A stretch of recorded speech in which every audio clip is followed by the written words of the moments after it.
Hi everybody, Dr. Jason W. Morrison, theologist, New South Wales, Australia, speaking on the subject Easily Fooled, taken from the book of 1 Samuel.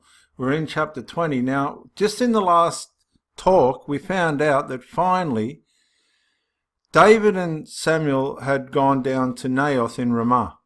Saul had sent 3 groups of messengers to find out what was going on, and they all began to prophesy at this place called Naioth. Saul finally decided to go down there himself, and he began to prophesy and ended up lying naked on the ground. So we have David, Samuel and Saul in the same place at the same time. Why didn't they resolve their issues at that point? Why didn't Samuel intervene and say, righto, you're out, you're in, let's tell the people and get this solved, all done, no more things to worry about? Why? Well, this is what happened. Then David fled. 1 Samuel chapter 20 verse 1, from Naioth in Ramah. Now, why did he flee when he was with Samuel and he had the opportunity to get things resolved?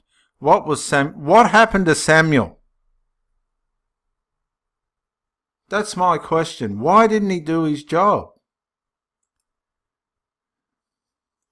I'd like some comments on that, please. And went and said to Jonathan, what have I done? What is my iniquity? This is what he would have said to Samuel. And what is my sin before your father, that he seeks my life? So Jonathan said to him, by no means you shall not die. Indeed, my father will do nothing either great or small without first telling me. And why should my father hide this thing from me? It is not so. Then David took an oath again and said, your father certainly knows that I have found favour in your eyes. And he has said, do not let Jonathan know this, lest he be grieved. But truly, as the Lord lives, and as your soul lives, there is but a step between me and death. So Jonathan said to David, whatever you yourself desire, I will do it for you. And David said to Jonathan, indeed, tomorrow is the new moon, and I shall not fail to sit with the king to eat. But let me go, that I may hide in the field until the 3rd day at evening. If your father misses me at all, then say, David earnestly asked permission of me that he might run over to Bethlehem, his city, for there is a yearly sacrifice there for all the family. If he says thus, it is well. If your servant says, your servant will be safe. But if he is very angry, be sure that evil is determined by him. Therefore you shall deal kindly with your servant, for you have brought your servant into a covenant with the Lord, or of the Lord with you. Nevertheless, if there is iniquity in me, kill me yourself. For why should you bring me to your father? But Jonathan said, far be it from you, for I know certainly that evil is determined by my father to come upon you. Then I would tell you. Then David said to Jonathan, who will tell me, or what if your father answers you roughly? And Jonathan said to David, come, let us go out into the field. So both of them went out into the field. Then Jonathan said to David, then the Lord of Israel is witness, when I have sounded out my father sometime tomorrow or on the 3rd day, and indeed there is good toward David, and I do not send to you and tell you, may the Lord do so and much more to Jonathan. But if it pleases my father to do you evil, then I will report it to you and send you away, that you may go in safety. And the Lord be with you as he has been with my father. Well, he hasn't been with his father for quite some time now. And you shall not only show me the kindness of the Lord while I still live, that I may not die, but you shall not cut off your kindness from my house forever, no, not when the Lord has cut off every one of the enemies of David from the face of the earth. So Jonathan made a covenant with the house of David, saying, let the Lord require it at the hand of David's enemies. Now Jonathan again caused David to vow, because he loved him, for he loved him as he loved his own soul. Then Jonathan said to David, tomorrow is a new moon, and you will be missed because your seat will be empty. And when you have stayed 3 days, go down quickly and come to the place where you hid on the 3rd day of the deed, and remain there by the stone Ezel. Then I will shoot 3 arrows to the side, as though I shot at a target, and there I will send a lad saying, go find the arrows. If I expressly say to the lad, look, the arrows are on this side of you, get them and come. then as the Lord lives, there is safety for you and no harm. But if I say thus to the young man, look, the arrows are beyond you, go your way, for the Lord has sent you away. And as for the matter which you and I have spoken of, indeed the Lord be between you and me forever." Jonathan knew that David was inevitably going to be king.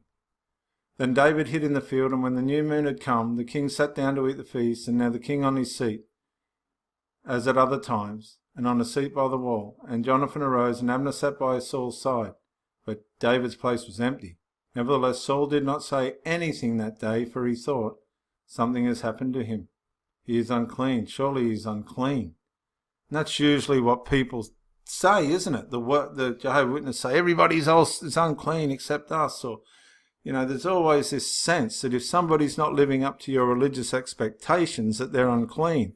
And it causes us to withdraw from these people instead of helping our character be built up into a place where we can, be a little bit more decent around people that don't believe.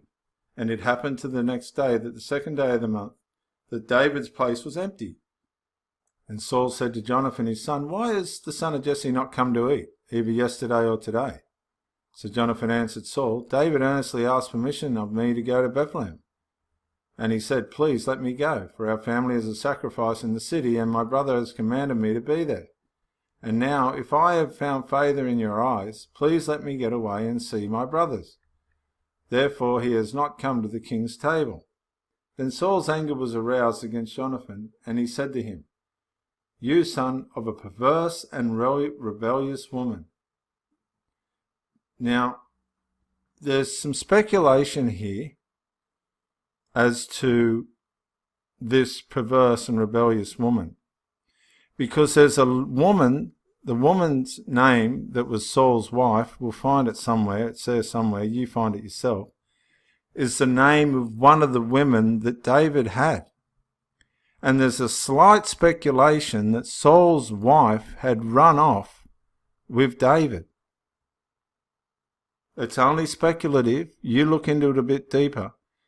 But he's come out with this statement, "You son of a perverse, rebellious woman." And it has to be validated, and just coincidentally, one of David's women has the same name as Saul's wife. You look into that yourself. Do I know that you have chosen the son of Jesse to your own shame and to the shame of your mother's nakedness? Now, these are big clues here, that she may have been having a relationship with David. "For as long as the son of Jesse lives on the earth, you shall not be established, nor your kingdom." Now he's cursed his son again. "Now therefore send and bring him to me, for he shall surely die." Now Jonathan answered Saul his father and said to him, "Why should he be killed? What has he done?" Then Saul cast a spear at him to kill him, his own son, by which Jonathan knew that it was determined by his father to kill David. So Jonathan arose from the table in fierce anger and ate no food the second day of the month, for he was grieved for David, because his father had treated him shamefully. And so it was in the morning that Jonathan went out into the field at the time appointed with David, and a little lad was with him. Then he said to his lad, "Now run, find the arrows which I shoot." As the lad ran, he shot an arrow beyond him. When the lad had come to the place where the arrow was which Jonathan had shot, Jonathan cried out after the lad and said, "Is not the arrow beyond you?" And Jonathan cried out after the lad, "Make haste, hurry, do not delay." So Jonathan's lad gathered up the arrows and came back to his master. But the lad did not know anything. Only Jonathan and David knew of the matter. Then Jonathan gave his weapons to his lad and said to him, "Go carry them to the city." As soon as the lad had gone, David arose from a place toward the south, fell on his face to the ground, and bowed down 3 times. And they kissed one another, and they wept together. But David said no more. David said more so. But David more so, sorry. Then Jonathan said to David, "Go in peace, since we have both sworn in the name of the Lord, saying, 'May the Lord be between you and me, and between your descendants and my descendants forever.'" So he arose and departed, and Jonathan went into the city. And later we see that David kept his word after Jonathan's terrible death and went and sought Mephibosheth, a lame son of Jonathan's. Okay, let's carry on. 1 Samuel 21. Now David came to Nob and to Abimelech the priest. And Abimelech was afraid when he met David, and said to him, Why are you alone, and no one is with you? So David said to Abimelech the priest, The king has ordered me on some business. He lied. David's lying, and said to me, Do not let anyone know anything about the business on which I send you, or what I have commanded you. And might I say, this lie cost Abimelech his life. And I have directed my young men to such and such a place. Now therefore, what have you on hand? Give me 5 loaves of bread in my hand, or whatever can be found. And Jesus speaks about this bread, doesn't he? David and the bread. And the priest answered David and said, There is no common bread on hand, but there is holy bread if the young men have at least kept themselves from women. David answered the priest and said to him, Truly we have kept from us about 3 days since we come out. So these guys were with women. And this comes back to the question, was Saul's wife mixed up with David? Did this have some part of the reason to do with Saul's anger? And the vessels of the young men are holy, and the bread is in effect common, even though it was consecrated in the vessel to this day. So the priest gave him holy bread, for there was no bread there but the showbread which had been taken from before the Lord, in order to put hot bread in its place on the day when it was taken away. Now a certain man of the servants of Saul, now listen, a certain man of the servants of Saul was there that day, detained before the Lord, and his name was Doeg, an Edomite, the chief of the herdsmen who belonged to Saul. And David said to Abimelech, Is there not here on hand a spear or a sword? For I brought neither my sword nor my weapons with me, because the king's business required haste. So the priest said, The sword of Goliath the Philistine, whom you killed in the valley of Elah. There it is, wrapped in a cloth behind the ephod. If you will take that, take it, for there is no other except that one here. And David said, There is none like it, give it to me. Then David flees to Gath. Then David arose and fled that day from before Saul, and went to Achish the king of Gath. And the servants of Achish said to him, Is this not David the king of the land? Did they not sing of him to one another in dances, saying, Saul has killed thousands and David his tens of thousands? Now David took these words to heart and was very much afraid of Achish the king of Gath. So he changed his behaviour. Now these people have the ability to alter their behaviour. And he changed his behaviour to suit his circumstances. And therefore he pretended madness in their hands, scratched on the doors of the gate, and let his saliva fall down on his beard. Now people do this in the courts of law. People know how to pretend. Then Achish said to his servants, Look, you see the man is insane. Why have you brought him to me? Have I need of madmen, that you have brought this fellow to play the madman in my presence? Shall this fellow come into my house?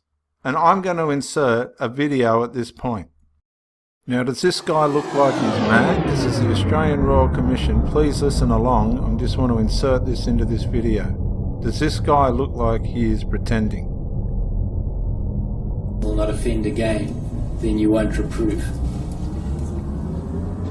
You will disfellowship. Look at the lady in the background. And when the person's disfellowshipped, they then can still attend meetings and so on, but under some restriction, is that right? Mr. Stewart, I'm sure that's his name, this South African attorney, barrister. He is brilliant. With them socially. I fully applaud Socially or this man. spiritually, yes. But the person is still otherwise in the world and can associate with people outside of the church. Yes. Now this Jehovah's Witness guy coming up, tell me if you think you trust him. How people Look at the outside of lady the in the church might be background. kept safe from such a person whom you're not satisfied will not reoffend. She's had enough of these Jehovah's Witnesses. If they were outside the church and they were a close friend, I would tell them. Would you trust this guy? Look at him. How would you know if they're a close friend and they're outside of the church? No, if they were a close friend of mine. A close friend of yours? If I was. Yes. If I associated with them. Well, what about people who are not close friends of yours, others than outside of the church? You don't take any steps, do you, to protect them from this potential reoffending? Exactly. Look at him. Clueless. Clueless. You don't do... Have a go at this guy. You're concerned with the congregation principally, Yeah, aren't you? we're concerned with the congregations. We are shepherds of the congregation. Yes, and you're not a shepherd to those who are not in the congregation. No. Look at the lady in the background. As an organisation, in your experience, you don't seek to protect or take care of children who are outside of the congregation. Oh. This guy couldn't That's care a broad less. Look at him. statement. Well, I can limit He it. hasn't got an answer. In your decision on whether or not to disfellowship someone, you don't take consideration of children outside of the congregation. Do take consideration of them, but what ability have we got to protect every child in Australia?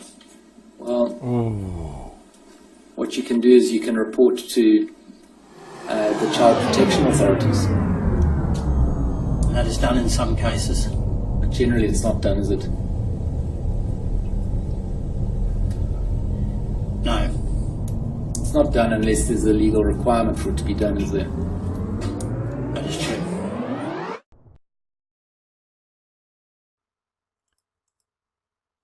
So what was my point there in doing that? I'll tell you what my point is, and this is what we've got to try and get out in the open. So David was afraid of Achish, the king of Gath, so he changed his behaviour before them.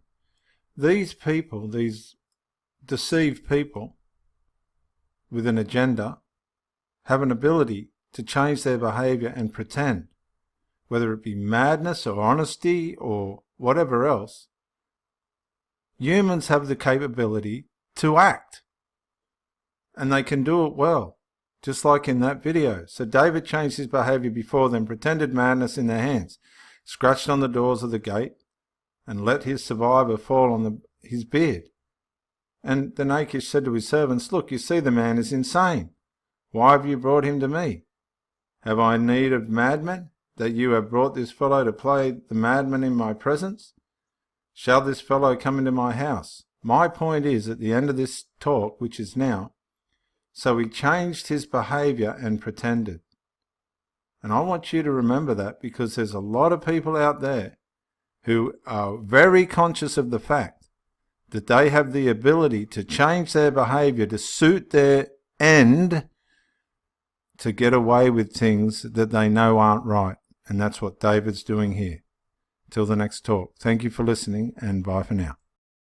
Yeah, Dr. Jason Morrison, theologist again. I just want to say thank you for watching the videos, and I hope you got plenty of self-rediscovery and freedom out of it. If you watched it on YouTube, please share or like, maybe even comment. If you watched it on Facebook, like, comment, share. But most of all, get out and live. This isn't a rehearsal. You've got a one-off life. Don't let your loyalty and your faithfulness blind you to the life that you should be experiencing. Till the next video, thank you for watching, and bye for now.